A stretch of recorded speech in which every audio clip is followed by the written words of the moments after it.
I tried to speak to the president of the Australian Rugby Union in South Africa twice on this. I can name the occasions. And both times he said, I know it's rotten, but we're still going to play them. Anthony Abrams faces an almost impossible task. He's trying to wake up Australian rugby. He's trying to convince the people who play it, watch it and run it that even to accept the South African tour is to condone racism.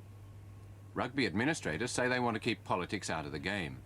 The players, and particularly those here at Abrams' old club, Sydney University, are franker. The ones who support the tour say rugby's too important to them, more important than apartheid. That conflict between principle and pleasure threatens to repeat these scenes at Australian ovals over the next few weeks. This was the last Springbok tour of Britain.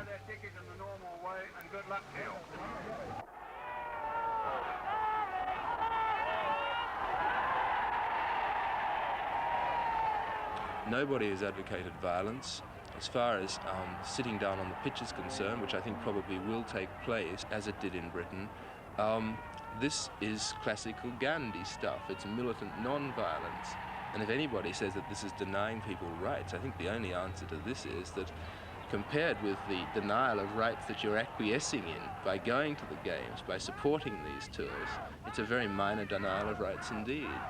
I'm afraid of any situation that is going to involve violence. I don't condone it, and either, as far as I know, does anybody else involved in this opposition to the tour. I think that violence could take place if, as happened in England, rugby union stewards take it upon themselves to act as vigilantes and to lay into people.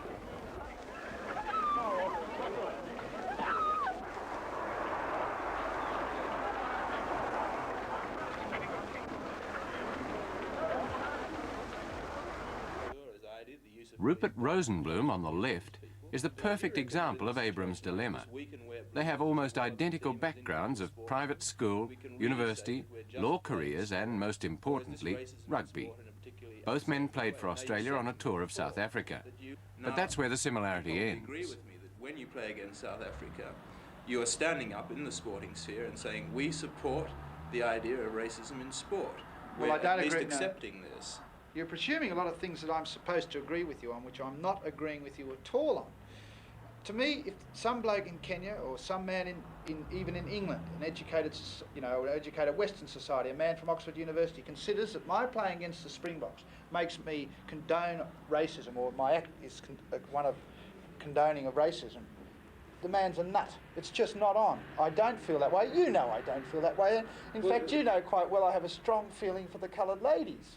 So how people, people who know me, and these are the people that I do care about, if they know that I'm not a racist, I'm happy with that. I'm not a racist. It's not my fault that our government, we have this overseas image. I'm not the government. I can't do anything about the government. I'd like to do plenty. You know full well that you are in a position here to do something about it, and you also said to me once that you recognise that one couldn't really take a neutral point of view in this. Whichever way you jump, whether you decide not to play against them or whether you decide to play against them, you are doing something positive because of the introduction of apartheid into sport. You are, when you're playing against South Africa, accepting racism in the sporting sphere. Well, and you see, you cut me off before, and I've got to go back to the point that you didn't let me make, and I'll now make it, is that somewhere along the line you have to draw up a list of priorities for you, for you as an individual, what is important in life. No, hang on, I haven't finished again. Let me keep going, please. Now, if I was to draw up a list of things, for me, South Africa, apartheid, racism, comes very, very low in the list of things that I consider are wrong in this world, and I think there are greater things in the world that are wrong, that will lead to greater disharmony amongst the nations than South Africa. Oh, rights of man, non-recognition of China, doesn't this involve the rights of man?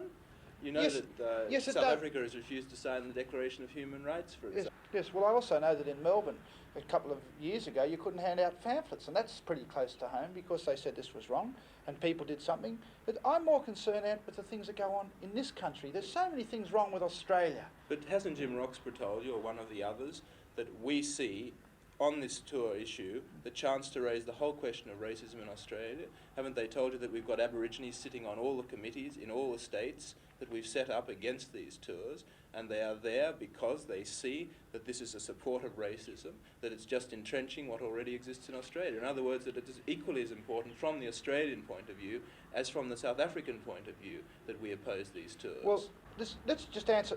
I won't answer for myself this time. I'll answer for the 15 guys that may be selected, and I won't be one of them, that are going to play in that first test against South Africans. And they don't care about politics. They're not political beings. I did government for 1 year at the university. It's something like, 5% of the population are politically aware, and I don't think these rugby players are, and I don't think anything you can do can make them politically aware. But you are, aren't you? Oh yes, I hope I'm politically aware. Now, but if you are politically aware, and if you agree with me, why aren't you making a Because stand? in my list of priorities, it's too low. It's a simple matter of priorities. You have to put them somewhere in life, and that happens to be down the bottom.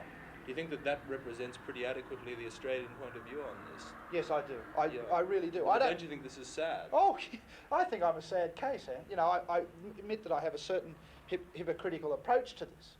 But I think if you and other people doing this realise that there is a list of priorities that everyone has, and this can be at the bottom, perhaps you'll get better understanding of their approach and not probably so or anti these other people who don't agree. I don't think it's so much we're anti them. We do understand this approach, and this is, of course, why I came to Australia and why the others have made the stand, because we think that the priority should be reversed. Well, this is why I support you. I think you have the right to do it. It's just that you're having a lot of difficulty changing mine.